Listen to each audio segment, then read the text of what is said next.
Hi hello welcome back to our channel Swaroopa Ravi official channel. ఇది వచ్చేసి Sunday రోజు morning vlog అండి. ఆ రోజు వచ్చేసి మార్నింగే వ్లాగ్ అనేది స్టార్ట్ చేశాను. మ్యాక్సిమం అయితే నేను బౌల్లో వచ్చేసి నైటే తోకొని అన్ని క్లీన్ చేసుకొని పెట్టుకుంటాను. ఈవెన్ గ్యాస్ వచ్చేసి బౌల్ అయినా అండ్ ప్రాపర్గా ఏదైనా ఇలా గ్యాస్ దగ్గర అయినా అన్నం మెతుకు లాంటివి ఏమన్నా కూడా అన్నీ క్లీన్ చేసుకొని పొద్దున్న లేవగానే డైరెక్ట్ వంట చేసేటట్టు ఉండే విధంగా మ్యాక్సిమం అన్నీ క్లీన్ చేసుకొని పెట్టుకొని పడుకుంటాను.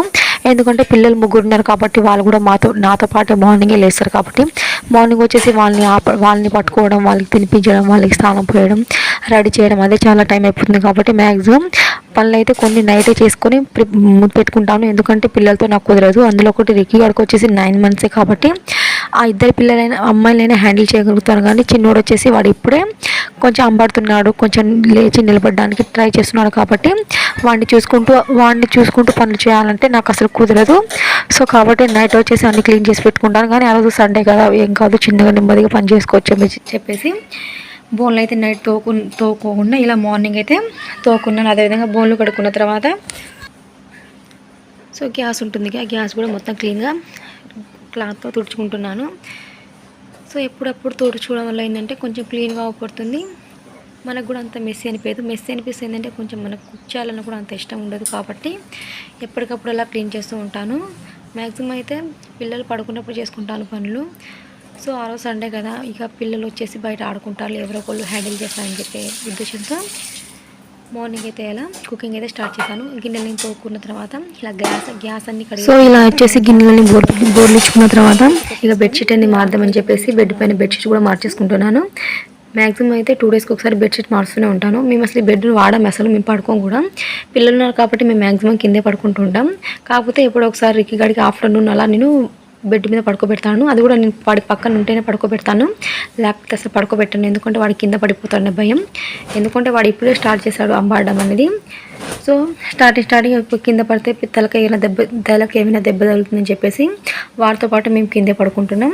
కాకపోతే బెడ్షీట్ మాత్రం మారుస్తూ ఉంటాను. పిల్లలు వచ్చేసి అప్పుడప్పుడు ఆఫ్టర్నూన్ అలా పడుకోబెడుతూ ఉంటాను. కాబట్టి బెడ్షీట్ వచ్చేసి 2 daysకి ఒకసారి ఇలా మారుస్తూనే ఉంటాను.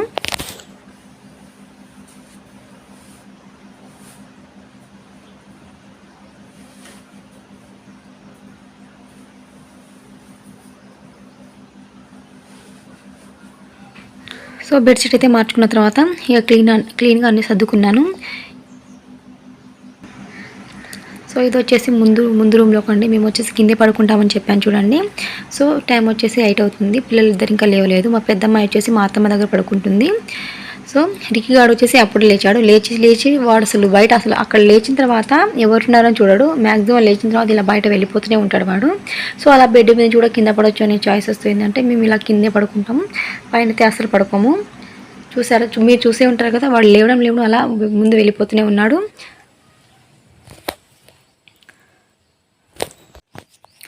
సో వాళ్ళు లేచిన కొద్దిసేపటికి అంజు కూడా లేచింది. తో ఇక పక్క బట్టలు అయితే మడతేసుకున్న తర్వాత వచ్చేసి ఇక పిల్లలకి ఎలానో సండే కదా అని చెప్పేసి ఫస్ట్ కుకింగ్ స్టార్ట్ చేయకుండా బ్రష్ చేద్దామని చెప్పేసి పిల్లలకి బ్రష్ చేయించి నేను కూడా వేసుకున్నాను. బ్రష్ చేసిన తర్వాత ఇప్పుడు వచ్చేసి కుకింగ్ అయితే స్టార్ట్ చేద్దామని చెప్పేసి వంట రూమ్లోకి అయితే వచ్చేసాను. ఇక్కడ చూస్తున్నట్లయితే మీరు వంట రూమ్లో బెడ్ ఎందుకు పెట్టుకున్నారు అనుకోవచ్చు. మ్యాక్సిమం వచ్చేసి బెడ్ అనేది మా ముందు రూమ్లో ఉంటుంది. బిందాలు వచ్చేసి మేము కింద పడుకున్నాం చూడండి. పిల్లలు వచ్చేసి లేపాను చూడండి, ఆ రూమ్లో మా బెడ్ అని ఉంటుంది. కాకపోతే చిన్న రిక్కీ కాడిందంటే వాడికి ఆడడానికి ప్లేస్ సరిపోవట్లేదని చెప్పే ఉద్దేశంతో ముందు రూమ్ ఫ్రీగా ఉంటే వాడు ఆడుకుంటాడని చెప్పేసి ఆ ముందు రూమ్లో ఉన్న బెడ్ని తీసుకొచ్చి ఇలా వంట రూమ్లో ఫిట్ చేసుకున్నాం. ఇలానో బెడ్ని ఎట్లానో వాడట్లే కదా, సో ఏం కాదు దీంట్లో ఫిట్ చేసుకోవచ్చు. దీంట్లో ఫిట్ చేసుకొని దీంట్లో బెడ్ ఏం చేసాం, దాంట్లో వచ్చేసి అలా కింద పడుకుంటున్నాం. అలా ప్లేస్ ఉండడం వల్ల రిక్కీ కాడు వచ్చేసి కొంచెం ఫ్రీగా ఆడుకుంటాడు. ముందు వచ్చేసి మాకు ముందు ఖాళీ ప్లేస్ ఉంది. కాకపోతే మేము కొద్దిగా మాకు వర్క్ ఉంటుంది కాబట్టి ఆ సామాన్లు ఏమైనా నోట్లో పెట్టుకుంటాడని చెప్పేసి రిక్కీ గండ వచ్చేసి ముందు రూమ్లో ఆడిపిస్తుంటాను నేను.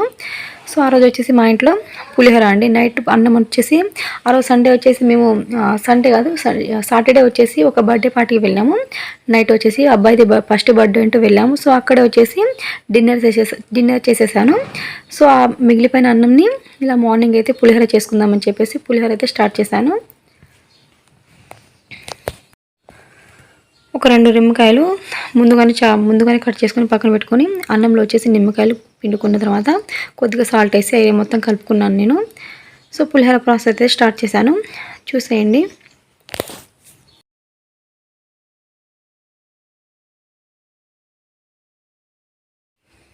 మొత్తానికైతే పులిహోర అనేది తాలింపు వేసుకుంటున్నాను. పులిహోర తాలింపు అందరికీ తెలిసే ఉంటుంది, కానీ నేనైతే ఎలా చేస్తానో చెప్తాను, ఒకసారి చూడండి. సో ముందుగా బాండిలో వచ్చేసి ఆయిల్ వేసుకొని అది వేడెక్కిన తర్వాత దాంట్లో కొద్దిగా తాలింపు గింజలు, కొద్దిగా జీలకర్ర వేసుకుంటాను. అవి వేగిన తర్వాత దాంట్లోకి వచ్చేసి కొద్దిగా మినపప్పు, అదేవిధంగా 2-3 ఎండుమిర్చి అండ్ ఒక 2 or 3 చిల్లీస్ వేసుకొని దాని తర్వాత లాస్ట్కి వచ్చేసి కరివేపాకు వేసుకొని కరివేపాకు వేసుకుంటాను. సో దీంట్లో వచ్చేసి పల్లీలు కూడా యాడ్ చేస్తాను, చెప్పడం మర్చిపోయాను. పల్లీలు వేసుకున్న తర్వాత లాస్ట్కి వచ్చేసి రైస్ యాడ్ చేసుకొని ఒక 2 or 3 minutes ఇలా కొద్దిగా ఫ్రై, అటు అన్నంని కొద్దిగా ఫ్రై చేసేసి స్టవ్ ఆఫ్ చేసేస్తాను.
సో మొత్తానికైతే పులిహోర అయిపోయింది. పులిహోర అయిపోయిన తర్వాత మాకు వచ్చేసి పులిహోర కాబట్టి పురికిగాడు కూడా బ్రేక్ఫాస్ట్ అనేది తయారు చేయాలి కాబట్టి వాడికి వచ్చేసి ఆ రోజు మార్నింగ్ వచ్చేసి ఉగ్గు పెట్టాను.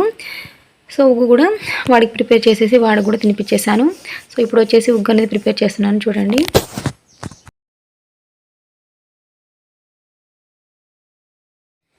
సో మొత్తానికి వచ్చేసి నాకు ఉగ్గు అయితే ప్రిపేర్ అయిపోయింది కాబట్టి దాన్ని వచ్చేసి వేరే బౌల్లోకి మార్చుకొని ఒక 2 or 3 minutes ఫ్యాన్ గాలి కింద చల్లార్చిన తర్వాత విరికి గడికి వచ్చేసి ఫీడ్ చేసేసాను, వాడు తినేసాడు. సో ఈ వీడియో వచ్చేసి ఇంతటితో ఎండ్ చేస్తున్నాను. సో మా ఛానల్ ఎవరైనా కొత్తగా చూసినట్లయితే లైక్ చేయండి, షేర్ చేయండి, కామెంట్ చేయండి, మా ఛానల్ని సబ్స్క్రైబ్ చేసుకోండి. Thanks for watching.